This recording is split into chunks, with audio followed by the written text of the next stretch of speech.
Hello everyone, and welcome to Dragon's Crossing video. And today this is a special one because I'm going to try to kill the boss with a warrior.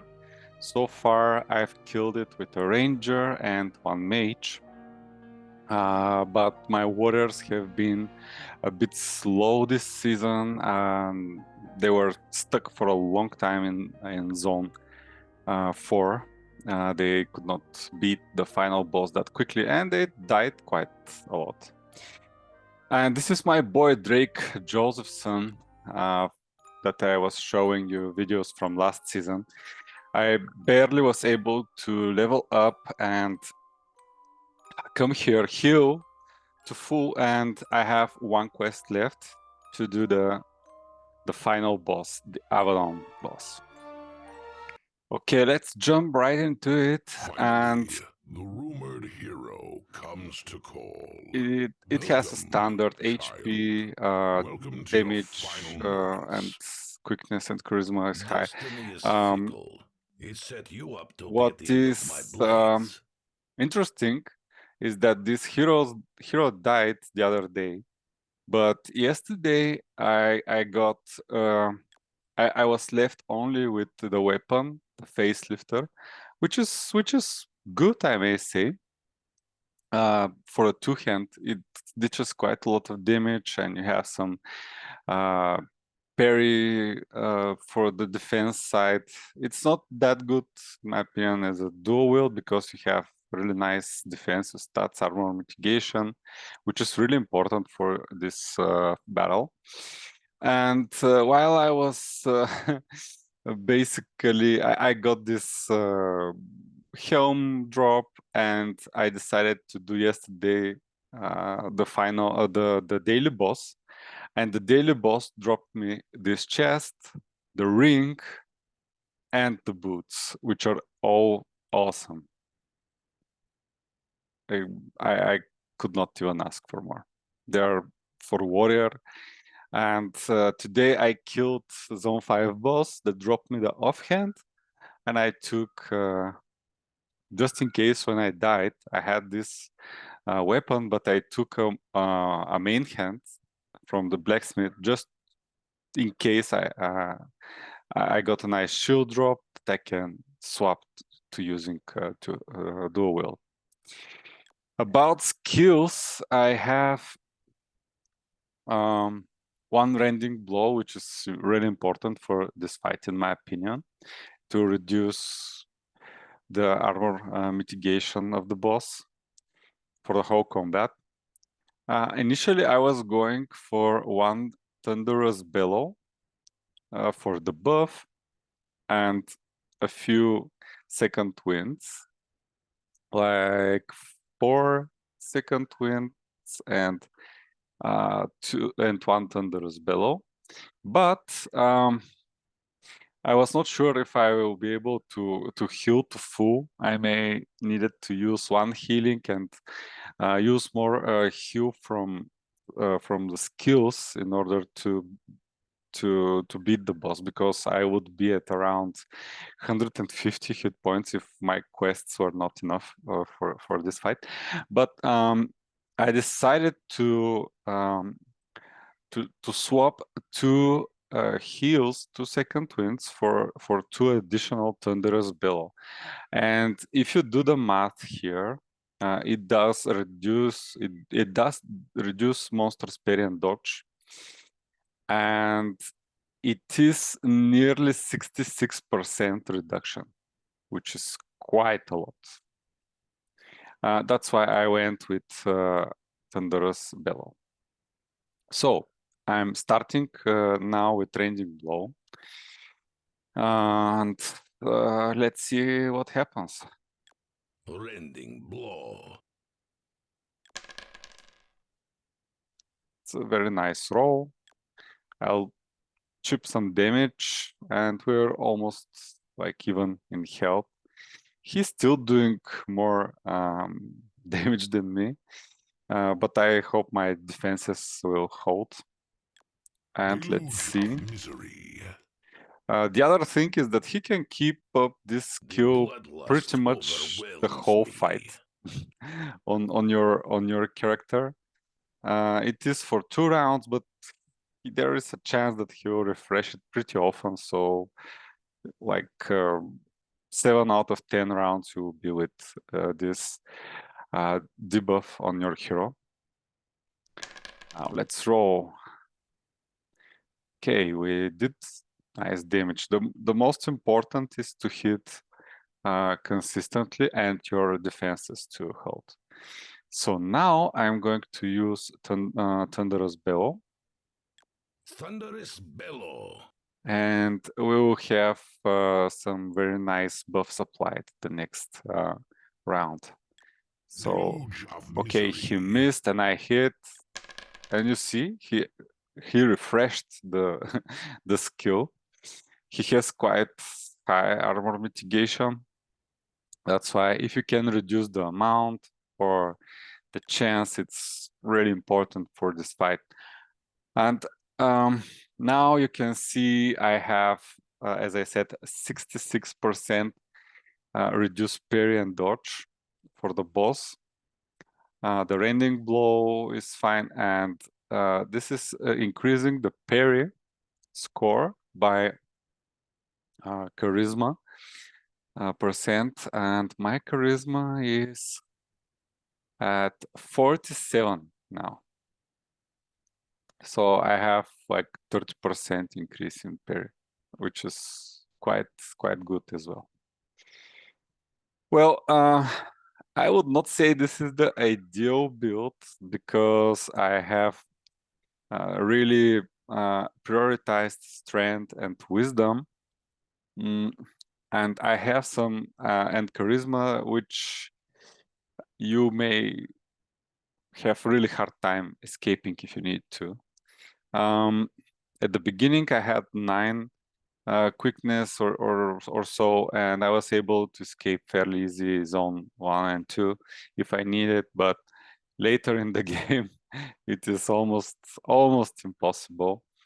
I would advise, if you go on this path, to make sure you have about 20 quickness probably, and you can still prioritize strength, wisdom, and quickness in the beginning until you reach like about 20 quickness with items, and the rest you can put in charisma. Some non-combat encounters can help, of course. And let's continue now. We have for 2 attacks, we have the buff from Thunderous Bellow that will hit more consistently. The monster will not dodge and it will not parry that often. And I will not apply now the second Thunderous Bellow. I will wait a bit. I don't expect this fight to be very quick. But yeah, now we can cast the Thunderous Bellow to refresh the debuff on the boss. Oh, he crit me. Nice that I have high armor mitigation. With this high rolls, it would be 51 damage that you could take if you were not that high on defenses. Okay, he mitigated all my damage. So we will be pretty even. We are actually pretty even now as well. But let's hope now I will be able to hit him twice because of the reduction. Nice, we clanked. And we did nice damage. It's like average now. 20 damage. One more. Okay, we should heal now, and you can see the other benefit of having a Wisdom Warrior. So we rolled pretty high, 8. Oh, we didn't see how much we were healed, but I think it's about 20 health points. And we can do one more attack. He missed again. We hit again. We barely miss. Oh, it was a critical. Nice. That's pretty nice. And yeah, I have seen fights that they were looking good as this one, but Thunderous bellow. it could turn quite quickly. I will never stop. Nice that we hit for nice damage. Wither And beneath we my power. clanked. Otherwise, it would be 50 damage. You see how quickly these fights can turn like a couple of clear criticals by the boss, and you're basically 100 HP down.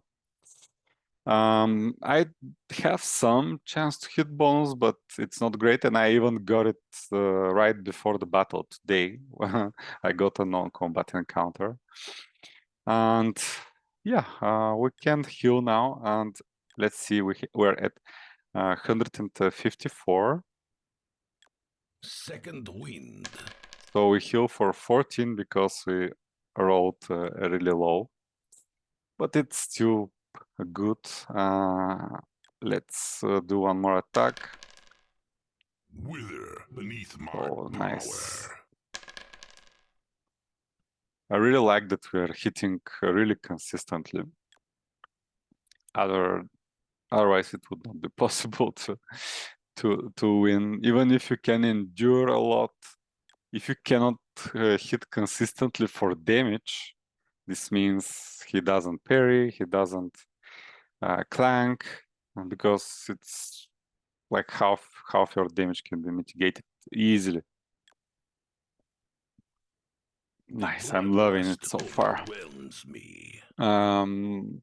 After watching Crypto Grey playing with his warriors, he managed to kill the boss, but it was such a nail biter all the games.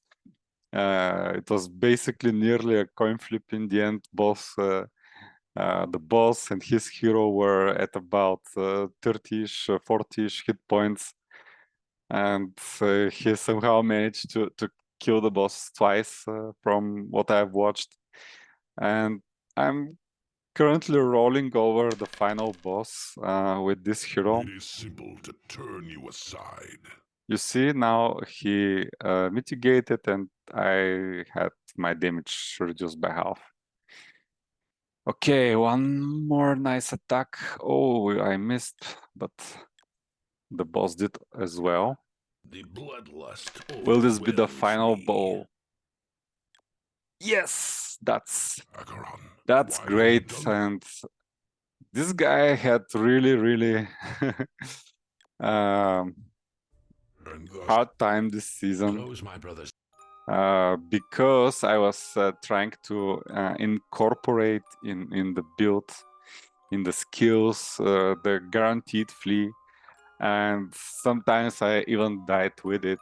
I decided to coin flip. He died 3 or 4 times this season, and he still managed to get back into the game and kill the final boss. I'll show you his inventory is just fresh after dying. It looks like that, but with really nice drop from the barracks quest in the zone 5 yesterday. I was just back in the game without the need to transfer items or do stuff like that. And yeah, that was the last quest. Let's see, we're at 24, which is nice, with 315 quests. I'll go probably lower than that, definitely, but still, it's a really nice placement considering how the season went with for this guy. And yeah, lessons learned this season. Hopefully, next season there will be some changes, and we will see what's the meta, and we can do better choices, like build-wise and decision-wise into the game. Yeah, I would definitely say some of the pitfalls were also for my heroes who had a lot of skills, were that I was kind of feeling pressed to use these skills once I was fulfilling the level requirements for them. So rending blow at level 4, yeah, you could have it, but at level 4, reducing armor mitigation, it is not such a big deal in general. You're not trying to do much daily bosses in the beginning because they're really hard. Run like the wind at level 4, it's just absurd amount of skill points used for nothing. And Thunderous Bow is nice at level 7. But I don't know, it's again something that scales really nice with wisdom and strength with your stats, and you could get a benefit later in the game once you have charisma, once you have strength. And I really don't like skills that you are able to use at level 7, but they actually are good at level 15. What's the point of having them at level 7, right? And yeah, the second wind, I was really over-relying on second wind when I died for the first time in, I think, zone 3 or 4. I packed like 3 or 4 uses, and I went there and I was I just gambled the fight. I was relying that I'll have a few nice heals, but the heals were not that nice, and I ended up dying anyways. I don't know yet if the heal is good. It is in certain cases, definitely, but I may say having simple starting skills, which are solid skills for most of the characters. Probably the warrior has the worst starting skills, but still they're fine, and not having only starting skills didn't put pressure to use other ones, and I did pretty much way better with heroes that had only starting skills this season, including warriors. Okay, that's it for today. We rolled over Abaddon. He took like probably, if we subtract the healing, like 100 hit points from us. And maybe this is how we got a 17 level warrior that killed the final boss as well. He leveled up probably, but we had it. We had that as well because he probably had really nice defense and managed to hit consistently somehow all the penalties. That will be for this video, guys. Stay tuned for more content, especially these shorter videos of boss kills, showcasing different hero builds that I have used, and stay tuned for my probably tomorrow or the day after tomorrow. It will be the attempt to kill the final boss with my champion at level 18. I have a mage that is doing pretty good, and it would be interesting if I would be able to get lower 275. I think it will be lower, but depending on RNG, how much I spend for healing, it depends whether it would be like a bit lower, like 270, or a lot lower, like maybe 265 even. Yeah, that's it for now. Thank you for watching, and see you in the next one.